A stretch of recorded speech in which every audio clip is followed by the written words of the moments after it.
The Privilege of Being a Woman. There's a book.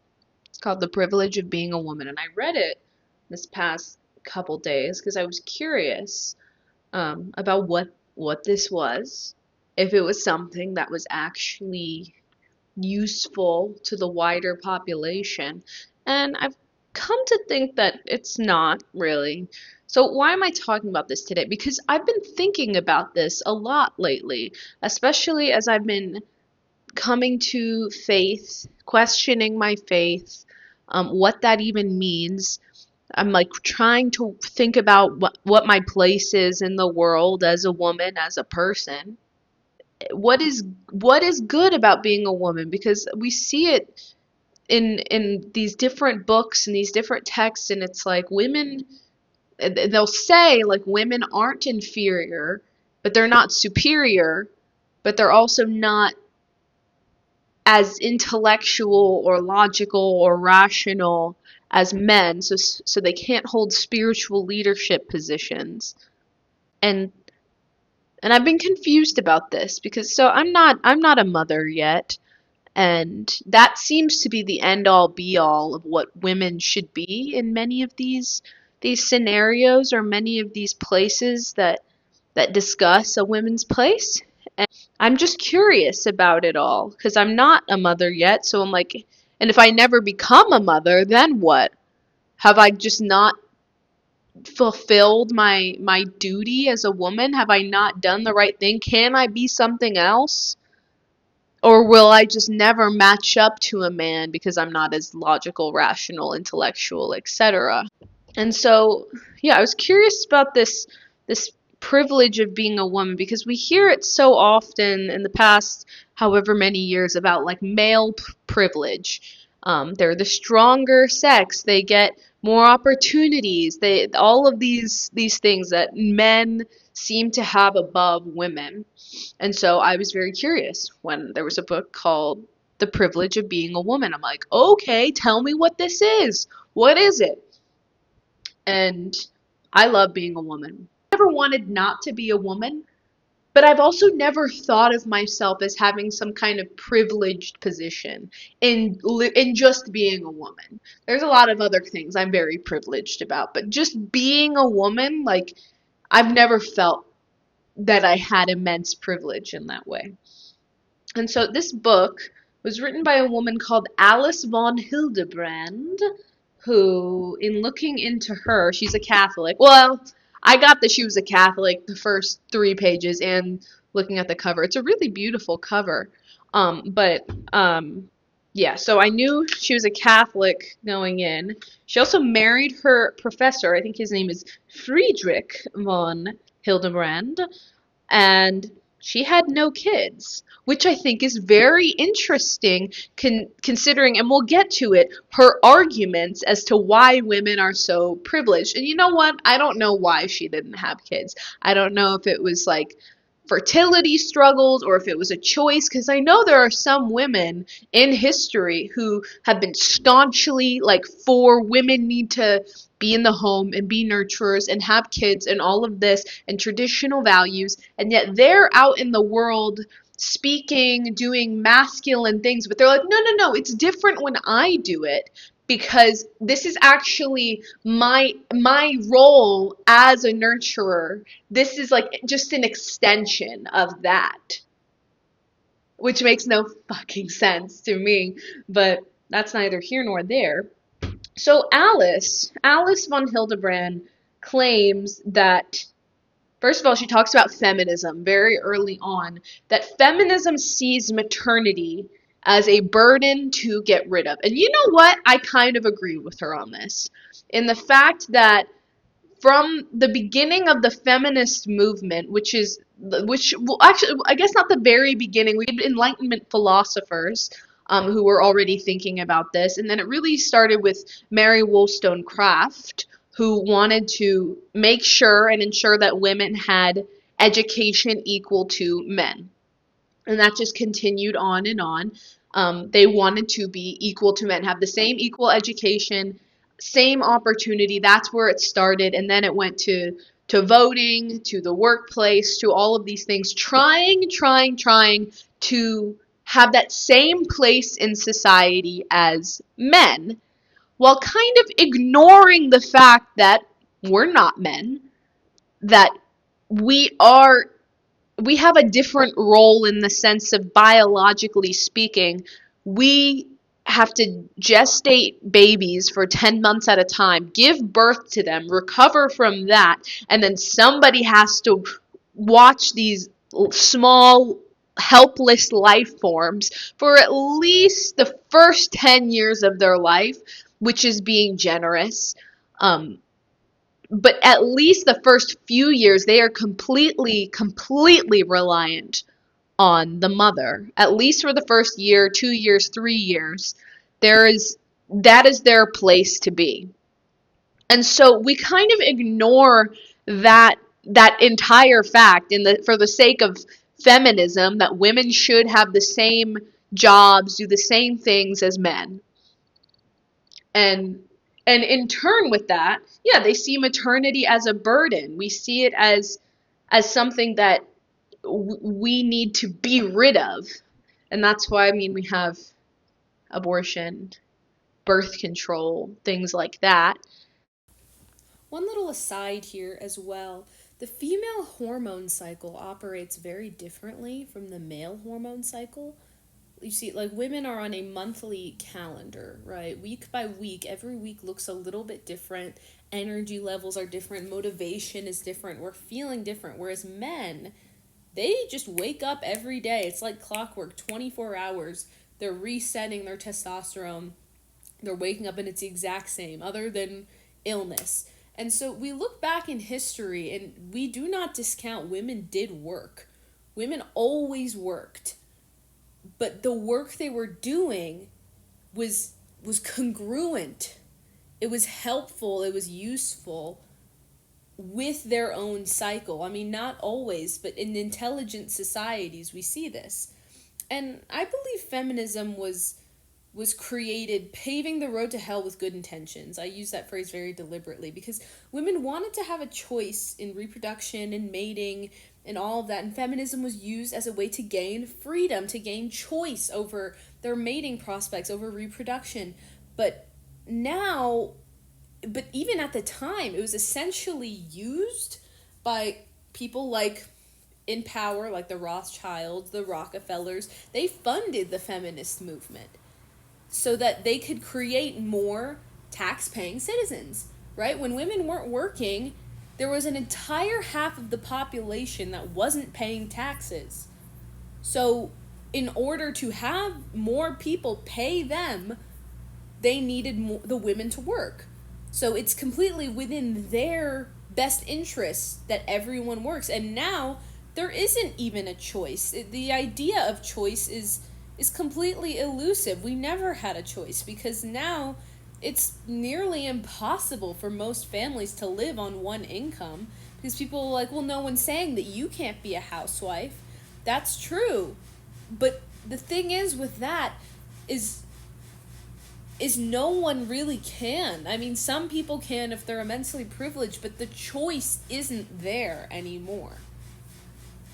which which yeah, like, directly get rid of this burdensome aspect of being a woman, which is to carry a child, not even acknowledging the fact that engaging in behaviors that create children would inevitably potentially create a child, and then calling it an accident. That's crazy to me. But I understand, because women want to have the same opportunities, not be under the thumb of a man if they chose poorly husband wise, which many people do. There's not there's not all good ones out there. People are going to get stuck in difficult situations, and to mitigate that, we have feminism. Okay? So Alice von Hildebrand really criticizes feminism and says, like, people are killing their babies for the sake of trying to be a man.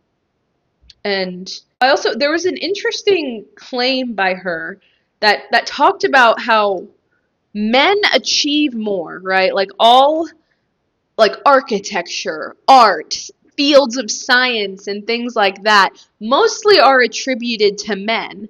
And that's great.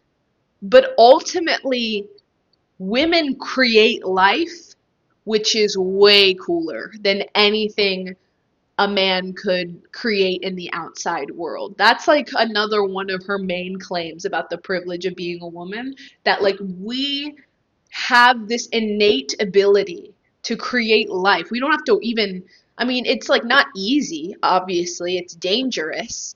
And it's not like just it is, but it's something that can just happen to you. You can just happen to create life.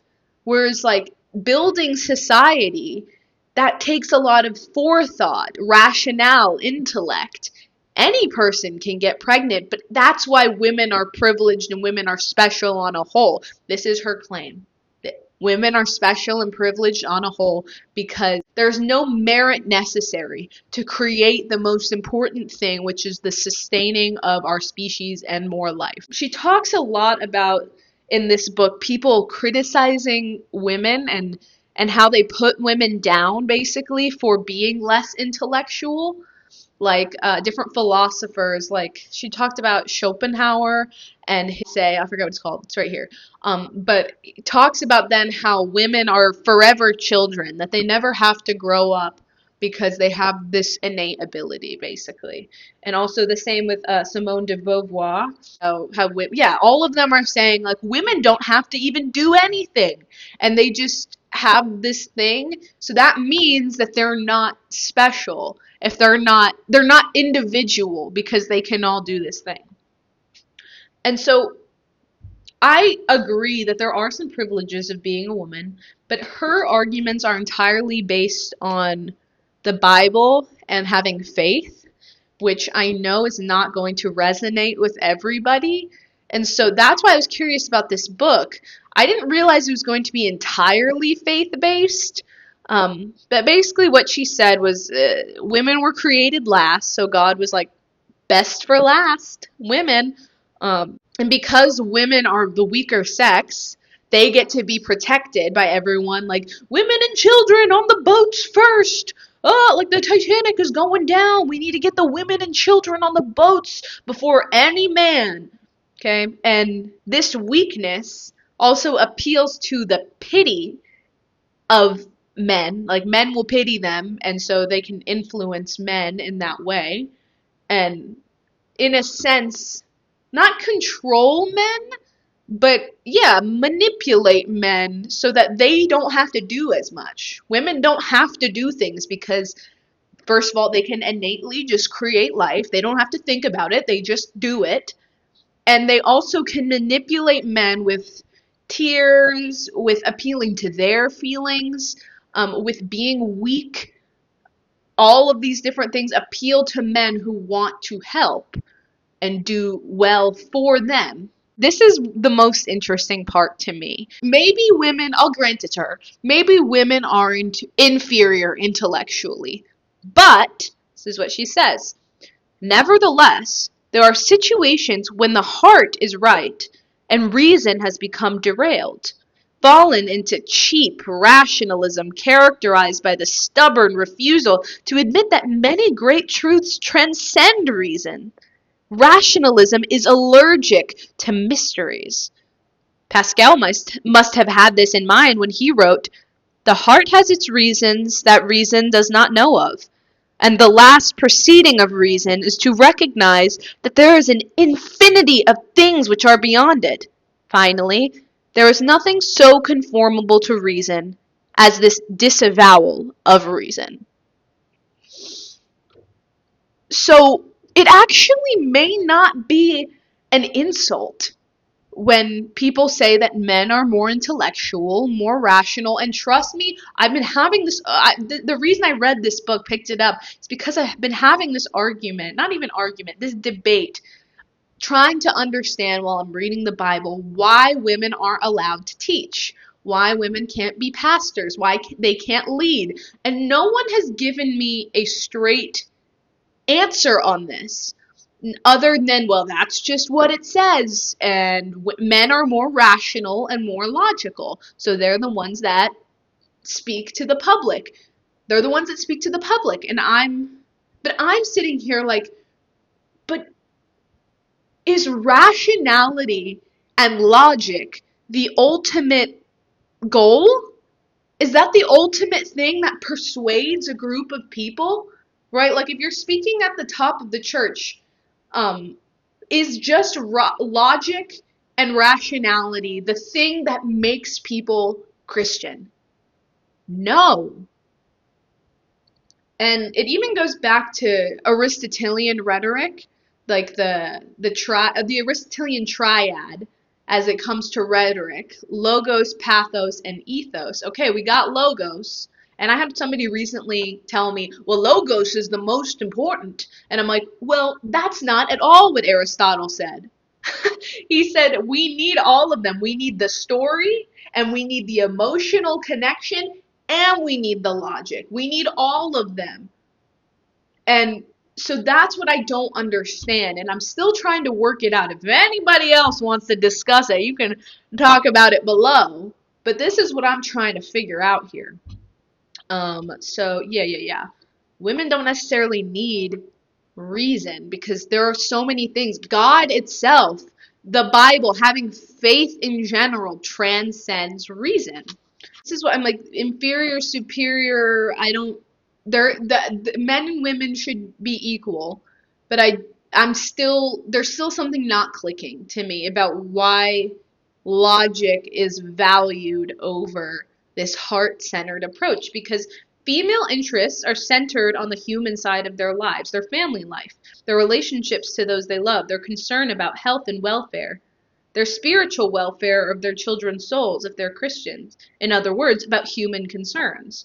Where most men speak about the stock market, politics, and sports, some speak about intellectual and artistic questions, and women speak to each other, men speak to the subject they are speaking about. And I don't see why one would be valued over the other. Or rather, I don't see why the male subjects would be valued over the importance of the heart-centered, human-centered approach, and why the men are more logical. Like why that is more important. I still don't understand. Her other reasons why women are privileged are women are pretty. Okay, like true, and but in that they have power and sexuality. It's the same thing, having power over men, power over the stronger sex. And so, but with all of that, every privilege of being a woman seems wholly tangential to men and the influence of men. Is that the same for men? Is it all about appealing to women? Maybe, yeah. Maybe the reason that, yeah, men need to be big and strong, logical and rational, good leaders is to appeal to women. And the same reason that women have to be pretty and but she has to have some power, right? If men hold all the power, then there's nothing for us. And I think this is where she, and I agree with her, where feminism goes wrong. Women are trying to compete with men at their own game of power, in intellect and logic and all of these things, when they are having a heart-centered approach to living, to understanding. They're trying, and even to influence. The way men influence men versus the way men influence women versus the way women influence women or women influence men are all different. And so when women try to step into a male role, denying their maternity, denying these things like the ability to receive pity, to receive attraction, to receive just to receive. When women ignore that ability to receive, go for the thing that makes them more like a man, which is stronger and achieving and thinking and all of these things rather than feeling and being in their body, we see a lot of unhappiness and we see women losing and we see men demoralized and weak because the power is always balanced. So if women are behaving like men, what do you think the men are gonna do? They're gonna act like women and everyone's unhappy. So I think it's a privilege to be either sex. I think the problems come in when we think we need to be like the opposite sex. If we think we need to behave in a way to make it up in the world, to go somewhere, hang with the big boys, hang with the men, instead of being our own thoughtful, feeling, heart-centered, humanistic approach. And so I think we do have immense privilege being a woman. Again, like I said at the beginning of the video, I would never want to change that about myself. I know other people do.